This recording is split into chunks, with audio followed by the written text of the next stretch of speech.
It is less than 1 hour from Game 7, and kind of like I felt for Game 6, I am a bundle of nerves today. I really could not tell you whether or not I think the Mavericks are going to actually pull this thing out.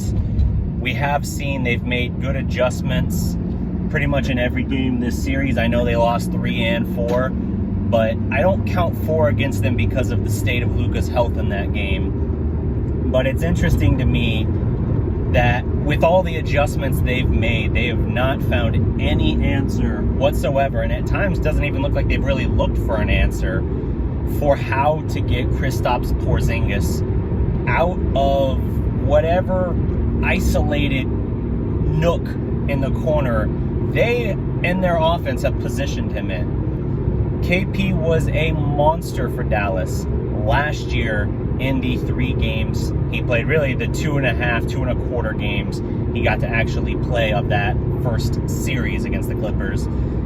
And he was a big part of that. He made Dallas unguardable because Luka was going off and doing his thing, yes, but KP was an absolute thorn in the Clippers side because they had no answer. Just like when last year's Clippers played the Lakers, they had no Anthony Davis answer.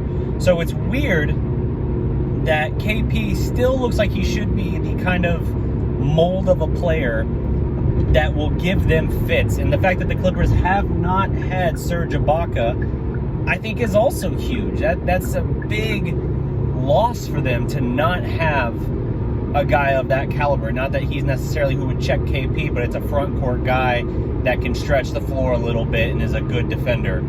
He's got championship experience, as we know, being a Kawhi guy in the past with Toronto.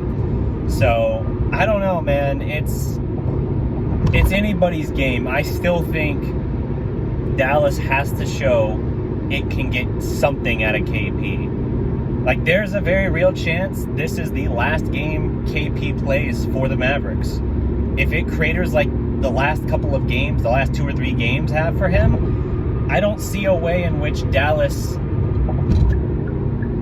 willingly sticks to him in the offseason. They might shop him and ultimately feel that they just can't get enough in return and decline to move him. But if that's what happens, it's still not because they're convinced he's their guy and that he can be the second star around which they build. So this is huge. Like, I'm not worried at age 22 about Luka's legacy. I think it's silly to even talk about a legacy at this stage. You can build a legacy at age 22. You cannot, under any circumstances, tear up or piss away a legacy. So I set that notion aside immediately. And I know, for instance, Kawhi Leonard's trainer was talking smack after Game 6, basically saying throughout the fourth quarter he was hunting Luka actively on defense, whereas Luka was calling for screens and then still being passive and kicking the ball out to teammates. I don't think that's cut and dry like Luka was afraid of Kawhi, because we've seen all series long Luka's really not afraid of Kawhi.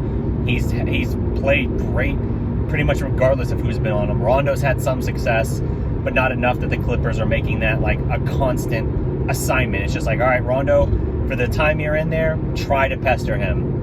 It's been more of that variety. But it is also true to say that Luka in the fourth quarter has not been nearly as efficient. I've talked before a couple times now what his plus minus has been in these situations in the fourth quarter. He had 1 point in Game 1, 4 points in Game 2, 10 in Game 3, which was actually a loss. Game 4 and 5, not much in the fourth quarter. And then last game had 12, but 7 came in the final minute. So it's kind of like set that aside, disregarded as well. It's strange that his field goal percentages have dropped off that hard, and the only conclusion you can reach is just that they're having to run him so hard and his usage rate is so high, and without getting anything out of KP, which again I think is a lot on the Mavericks and the coaching staff as well, and on Luka as well. I think that is hurting things. It's making it put more and more and more on his shoulders, and the Clippers just have more weapons through which they can kind of balance out that burden. Yes, Kawhi went insane in Game 6. 42 of their final 68 points were Kawhi Leonard, which is obscene. But it's one game doing that. He's had to do that one, maybe 2 games this series. Luka has had to carry the vast majority of the weight every game. And again, that's what the Clippers are doing to Dallas. That's how Dallas is not making adjustments and playing into it. It's KP being, I think, tepid and timid at times. Like, he passed up a great 3-point look the other night. Luka skipped the ball around. KP had a wide open look at 3. He does kick it out to the corner to Tim Hardaway Jr., who had been very hot, but I think he had already missed a couple shots at that point after his scorching stretch there late in the third quarter. So even in that situation, I'm not a fan of that. If KP's in that situation, I need him to take that shot. So there's concerns aplenty for me as I look at this.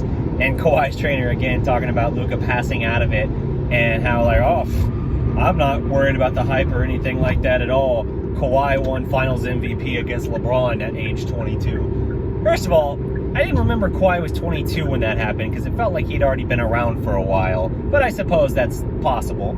Also, that Spurs team was literally the end of a dynasty. It had 3 future Hall of Famers on it, in Duncan, Parker, and Ginobili, and it was stacked. It was absolutely stacked. That 2014 Spurs team might have been, yeah, you know what, that would peak. That does check out, actually, Kawhi's age at that point. But regardless, that Spurs team, with its loaded roster, was head and shoulders better than this current Mavericks roster.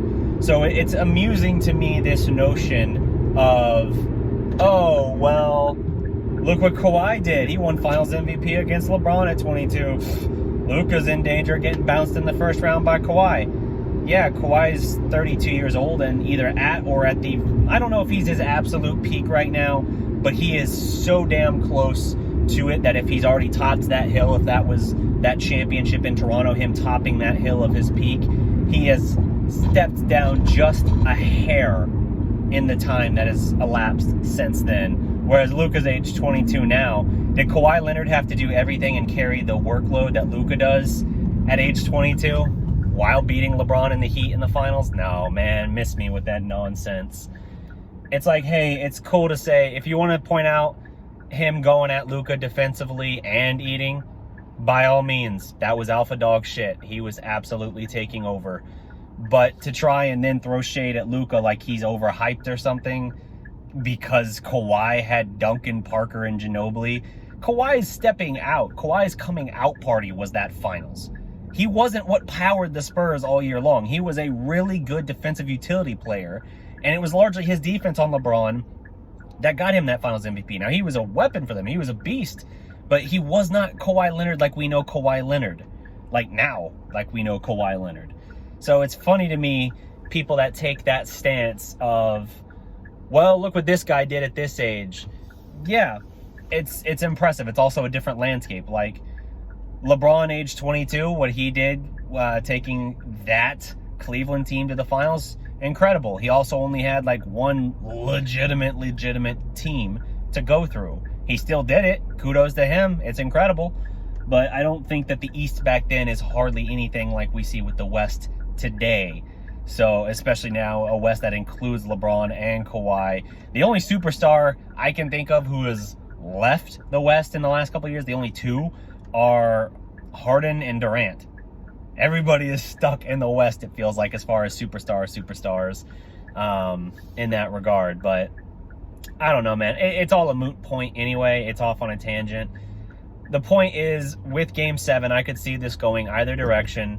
I don't know what condition or state Luka is in, and that is a major point of concern for me. Because if he's right, he is an absolute monster, and he will make a... I gotta think Luka in his first ever Game 7, if he is physically even relatively right, is an absolute monster. I don't know what KP is going to be because other than really one game this series, I haven't seen it. And I need to see what Dallas is going to do to try and get something from him because this might be his last game, realistically, as a Maverick. I sincerely believe there is a reasonable chance this might be it, and that's a failure on everyone in the coaching staff. I'm going to say everyone in the organization if it falls through here. And when I say everyone in the organization, yes, I am also putting some of that at KP's feet, even if it's just injuries that had him wear down and lose that uber elite form. Sometimes a guy can lose a half step, and this is more a figure of speech, but sometimes a guy can lose a half step, and it's the difference from being that all-world talent, that unicorn, if you will, and being a okay at best role player. The margin of error can be that slim at times. So we'll just see what ends up becoming of the Mavericks season, whether or not we are doing a memoriam, so to speak, in memoriam after this series is over, after today, or if we're turning our attention to Utah and game 1 against the Jazz. I'm not putting the cart in front of the horse at this point. I think you still have a lot of confidence because of what this Mavericks team has accomplished this year. I think a lot of people are still confident this team is more than capable of doing it and likely to pull it off.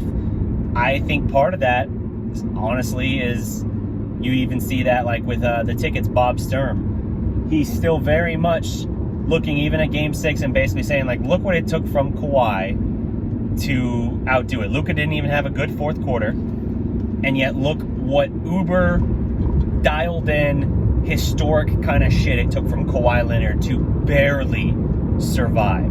Can they throw another punch like that, or is Dallas likely to counter with that? He still thinks the Mavericks are the better team and playing as the better team, but that it took Kawhi at that level to get over the top. I don't know if I would go that far. I really don't. I think these teams are... I think the Clippers, for how they typically play, where they typically play versus where the Mavericks have played up to, I think it's an even level. But the Clippers, if they play up to their full potential, and if health isn't a problem for them, I do think they are the better team. But I think Dallas has an ultimate wild card in Luka in this regard that tips the scales almost, in a sense, almost illogically back in Dallas's favor. But, you know, you got to have a couple of those guys step up. You had Hardaway last game. You had a stretch where Dorian Finney-Smith did it as well. They just couldn't quite get to that next gear. And that is a terrible, terrible shame, because it really felt like that was going to be it. Going into the fourth quarter, Game 6, I thought Dallas was going to find a way. They didn't, and now we're here. So I'm gonna keep my eyes locked on this game. I want to pay extra close attention to how they guard KP, because while they have at times stuck Kawhi to him a lot and put Batum on him and all that, Dallas is allowing him to be taken out of the equation altogether by just storing him in the corner and using him as a 7'3" three-point shooting wing and nothing else. And that's not good enough. That's not even close to good enough or acceptable enough. And the only thing Dallas can do, other than try and get KP involved early, is they have to, when they force that switch, when they get Kawhi off of KP, they got to go to him, and KP's got to take advantage of it. Because there have been times where we've seen them go to KP, and, you know, he's clunking up a mid-range jump shot that doesn't look like he's in rhythm. Part of that rhythm comes from getting opportunities, but if KP takes 6 shots in a Game 7 loss, it's move-on territory, I think. Man, I hate even having to say that, because it feels so ridiculous. That fact that we're in this situation feels so ridiculous. I don't want to be that cut and dry about it, but either he's physically not right and they're just trying to, as much as possible, conceal that, or, man, I don't know. But we'll be back Game 7, post-game. We'll talk about it, good or bad. We will talk about it. We won't pull punches. And hopefully we got some more basketball to look forward to. But whether or not the season ends for us today, it has been an honor to talk Mavs basketball with you. Salute, guys.